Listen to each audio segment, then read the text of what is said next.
ಇದೆ. ಅದು ನಂದಾದೀಪ ಆಗ್ಬೇಕು, ಜ್ವಾಲಾಮುಖಿ ಆಗಬಾರ್ದು. ಆ ನಂದಾದೀಪಕ್ಕೆ ನಾವೇನು ಮಾಡಬೇಕಾಗಿಲ್ಲ. ಕನ್ನಡದ ದೀಪ ಹಚ್ಚಿದ್ವಲ್ಲ, 4 ಜನ ಸೇರ್ಕೊಂಡು ದೀಪ ಹಚ್ಚಿದ್ವಲ್ಲ, 4 ಕೋಟಿ 40 ಕೋಟಿ ಜನ ಒಂದೊಂದು ಒಳ್ಳೆ ಕೆಲಸ, ದಿನಕ್ಕೆ ಒಂದು ಒಳ್ಳೆ ಕೆಲಸ ಮಾಡಿದ್ದೀನಿ ಅಂದ್ರೆ ದೇಶ ನಮಗೆ ಬೇಕೋ ಬೇಡವೋ ಅಲ್ಲಿ ಹೋಗಿ ಮುಟ್ಟುತ್ತೆ, ಬೆಳೆಯುತ್ತೆ. ಇವತ್ತು ಕಳೆದ 1-2 ದಶಕಗಳಲ್ಲಿ, 1.5 ದಶಕಗಳಲ್ಲಿ ಟು ಬಿ ಮೋರ್ ಪ್ರಿಸೈಸ್, ಭಾರತ ವಿಶ್ವ ಮಟ್ಟದಲ್ಲಿ, ಜಾಗತಿಕ ಮಟ್ಟದಲ್ಲಿ ಎಲ್ಲಿ ಹೋಗಿ ನಿಂತಿದೆ ಅಂತ ನಾವು ಯೋಚನೆ ಮಾಡಿದಾಗ ಭಾರತೀಯರ ಅಂತ ನೋಡ್ತಾ ಇದ್ದವರು ಭಾರತೀಯರ ಅಂತ ನೋಡೋ ಹಂತಕ್ಕೆ ನಾವು ಬೆಳೆದಿದ್ದೀವಿ.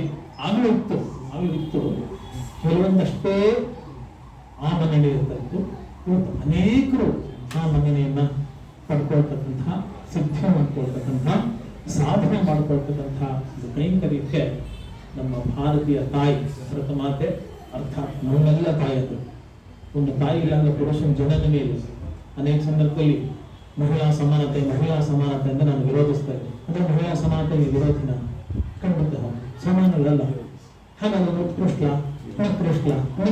ಅಲ್ಲ, ಖಂಡಿತ ಉತ್ಕೃಷ್ಟ. ಯಾಕಂದ್ರೆ ಆಕೆ ಜನ್ಮ ಕೊಟ್ಟಕ್ಕನೆ ಪುರುಷ ಭೂಮಿ ಬರೋದು.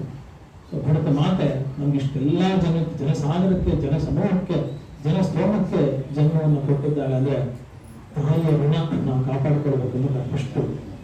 ದೇಶ ಫಸ್ಟ್ ಅಂತಕ್ಕಂಥ ಒಂದು ಸಿದ್ಧಾಂತಕ್ಕೆ ನಾವೆಲ್ಲರಿಗೂ ಕೊಟ್ಟು, ನಮ್ಮ ರಾಜ್ಯ, ನಮ್ಮ ಭಾಷೆ, ನಮ್ಮ ದೇಶ, ನಮ್ಮ ಕುಟುಂಬ, ಇದೆಲ್ಲ ನಾವೆಲ್ಲ ಒಂದು ಅಂತಕ್ಕಂಥ ಎಷ್ಟು ಪ್ರಜ್ಞೆಯನ್ನು ಹೊರತುಪಡಿಸಿ ಸಮಷ್ಟಿ ಪ್ರಜ್ಞೆಯಲ್ಲಿ ನಾವೆಲ್ಲರೂ ಒಂದು ಅಂತ ಯೋಚನೆ ಮಾಡಿದಾಗ ಎವ್ರಿವನ್ ಅಂತಕ್ಕಂಥ ಮಾತು ಆಂಗ್ಲ ಭಾಷೆ. ನಾವೆಲ್ಲರೂ ಒಂದು ಅಂತಕ್ಕಂಥ ಸಿದ್ಧಾಂತ, ಆ ಅಸ್ಮಿತೆ ಇವತ್ತಿನಿಂದ ಇದ್ದವರಿಗೆ ಖುಷಿ ಮತ್ತಷ್ಟು ಜಾಸ್ತಿ ಅದು ಪ್ರಜ್ವಲಿಸಲಿ. ಹೇಳೋದವರಿಗೆ ಇವತ್ತಿನಿಂದ ಈ ಪುಟ್ಟ ಮಕ್ಕಳಲ್ಲಿ ಆ ಚಂದ್ರನ ಹುಟ್ಟತಕ್ಕಂಥ ಒಂದು ಪ್ರಾಮಾಣಿಕ ಪ್ರಯತ್ನವನ್ನು ಮಾಡೋಣ. ಇನ್ನು 1000 ವರ್ಷ ಹೆಮ್ಮೆಯಿಂದ, ವಿಜೃಂಭಣೆಯಿಂದ, ಅದಕ್ಕಿಂತ ಮುಖ್ಯವಾಗಿ ಸಮಾಧಾನದಿಂದ, ಆತ್ಮ ಸಂತೃಪ್ತಿಯಿಂದ ಸ್ವತಂತ್ರ ದಿನಾಚರಣೆ ಸ್ವತಂತ್ರೋತ್ಸವವಾಗಿ, ನಿತ್ಯೋತ್ಸವವಾಗಿ ಸ್ವತಂತ್ರೋತ್ಸವವನ್ನು ನಾವೆಲ್ಲರೂ ಸಂಭ್ರಮಿಸೋಣ. ಜಯತು ಭಾರತಂ, ವಂದೇ ಮಾತರಂ. ನಮಸ್ಕಾರ.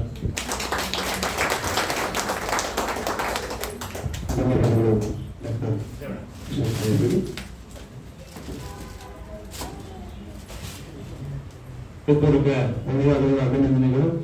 ವೈದ್ಯರತ್ನ ಡಾಕ್ಟರ್ ಸಿ ಎ ಕಿಶೋರ್ ಅವರು ಸ್ವಸ್ಥ ಸಮೃದ್ಧ ಭಾರತ, ಇಡೀ ಭಾರತವೇ ಸ್ವಸ್ಥವಾಗಿರಬೇಕು, ಸಮೃದ್ಧವಾಗಿರಬೇಕು ಅನ್ನೋ ನಿಟ್ಟಿನಲ್ಲಿ ಸ್ವಸ್ಥ ಸಮೃದ್ಧ ಭಾರತವನ್ನ ನಿರ್ಮಾಣ ಮಾಡಿ ಅದರ ಅಧ್ಯಕ್ಷರಾಗಿರ್ತಕ್ಕಂಥ ಡಾಕ್ಟರ್ ಸಿ ಎ ಕಿಶೋರ್ ಅವರು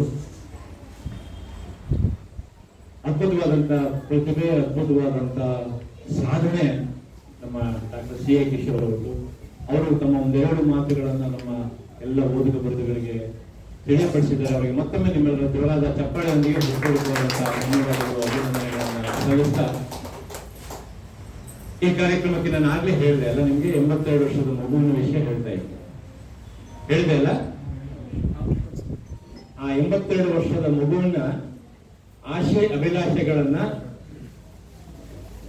ನಿರಂತರವಾಗಿ ನಿರ್ವಹಿಸಿಕೊಂಡು ಹೋಗ್ತಾ ಇದ್ದಾರೆ ಅಂತಲೂ ಹೇಳಿದೆ ಅಲ್ಲ. ಆ 2 ಅದ್ಭುತವಾದಂತ ಎನ್ ರಾಮಕೃಷ್ಣನ್ರವರ ಕುಡಿಗಳು, ನಮ್ಮ ಪ್ರಭಾಶಂಕರ್ ಮತ್ತು ರವಿಶಂಕರ್ ಸಾರ್ ಅವರು ಬಂದಿದ್ದಾರೆ.